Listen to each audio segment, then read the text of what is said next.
room cesarean section or C-section is a surgical procedure to deliver a baby in which a baby is taken out by cutting the mother's stomach and uterus.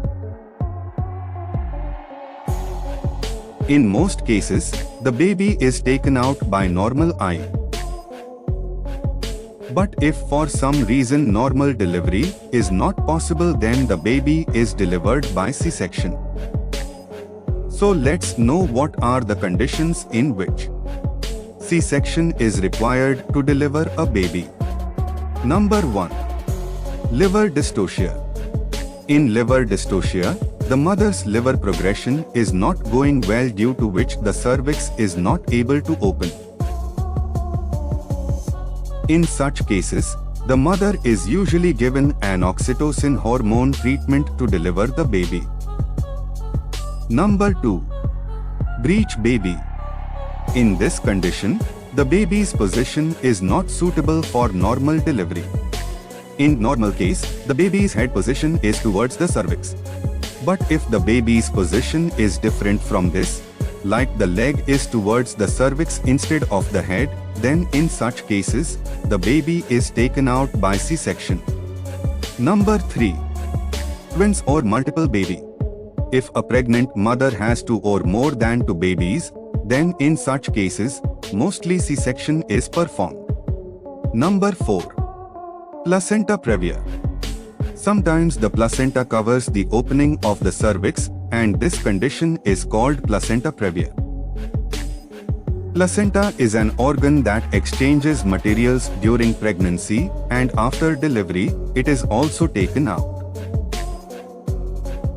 But if the placenta's position is near the cervix, then sometimes it covers the cervical opening, due to which normal delivery is not possible and C-section is performed.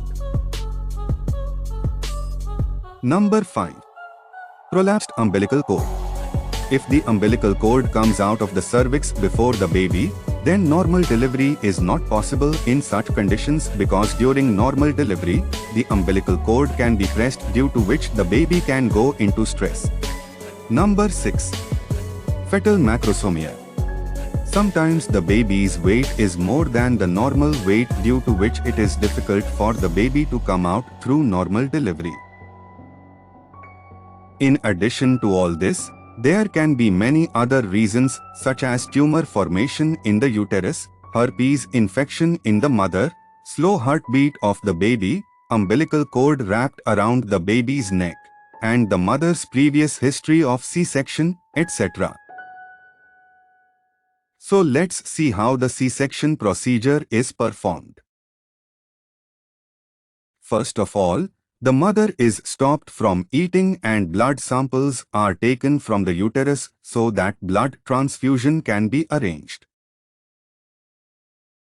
After this, the mother is taken to the operation room, where the pregnant mother is given regional anesthesia by applying an injection to the spine so that the mother does not feel pain during surgery. In addition to this, an 4-line is passed to provide antibiotics. Then the doctor puts a vertical or horizontal cut on the mother's stomach. Through the cut, the different layers of the stomach are cut again, and the uterus is cut open, and then the baby is taken out of the uterus. After removing the baby, the umbilical cord is tied and cut. After this, the placenta present in the uterus is also removed, and then the uterus is closed with the help of stitches, and in the same way, all the layers of the stomach are also attached with stitches. After surgery, the mother is kept in the hospital for 2 to 3 days. Thank you for watching.